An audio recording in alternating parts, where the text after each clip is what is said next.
খেজুর গাছে কিভাবে আপনি ফলন বাড়াবেন এ বিষয়ে আপনাদের জন্য নতুন আরও একটি ভিডিও নিয়ে হাজির হলাম।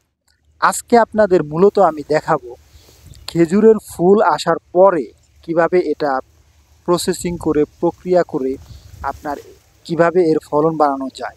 এই খেজুর গাছটিতে দেখুন অনেকগুলো ফুল আসছে, আর তার মধ্যে কয়েকটা ফুল ফেটে গেছে। আপনাকে প্রতিদিনই গাছে একবার হলেও অন্তত ঘুরে আসতে হবে যে এর মধ্যে কোন ফুলগুলো পুরুষ ফুল দেওয়ার উপযোগী হয়ে গেছে। তো দেখুন দুটি ফুল ফাটছে, তার মানে এতে পুরুষ ফুল দেওয়ার সময় এসে গেছে।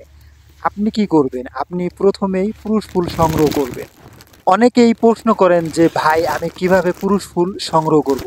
যারা বাণিজ্যিকভাবে খেজুরের চাষ করে তাদের অনেকেই পুরুষ খেজুর গাছ লাগায়, তাদের কাছ থেকে আপনি সংগ্রহ করতে পারেন।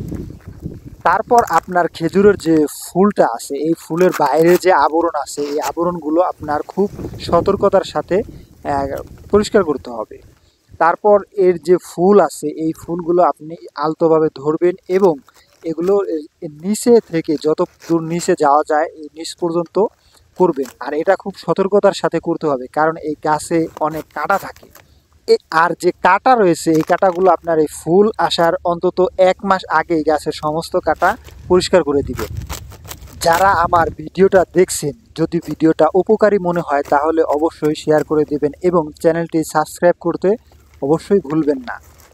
আপনার ভালোভাবে খেজুরের ফুলগুলো ছাড়িয়ে নেওয়ার পর আপনার সংগ্রহে থাকা যে পুরুষ খেজুর ফুল আছে এগুলো ভালোভাবে এর সাথে মিশিয়ে দিন, তারপর বেঁধে দিন।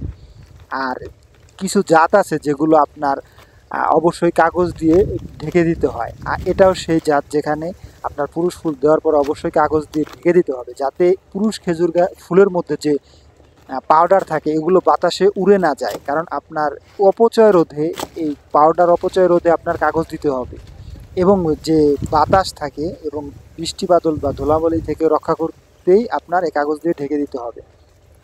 এখন আপনি প্রশ্ন করতে পারেন যে ভাই একটা খেজুর ফুলের জন্য কতগুলো পুরুষ খেজুর ফুল নির্বাচন করব। মোটামুটি এক মুঠ খেজুর ফুল হলে আপনাকে সেখানে 10 থেকে 12টা ফুল নিতে হবে এবং এটা কয়েকটা স্তরে ভাগ করবেন, মাঝের অংশে কিছু দিন এবং দুই পাশের কিছু দিন। তারপর এটাকে সুন্দরভাবে বেঁধে দিন। সম্পূর্ণ প্রক্রিয়াটা হয়ে গেলে আপনি সুন্দরভাবে বেঁধে দিয়ে কাগজ দিয়ে ঢেকে দিন।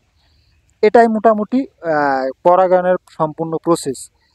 যদি এছাড়াও আপনার আরও অন্য কোনো বিষয়ে খেজুর গাছের যে কোনো বিষয়ে আপনার কোনো প্রশ্ন থাকলে অবশ্যই আমাকে নক করতে পারেন। ইনশাল্লাহ আমি চেষ্টা করব আপনাদের সকল প্রশ্নের উত্তর দেওয়ার।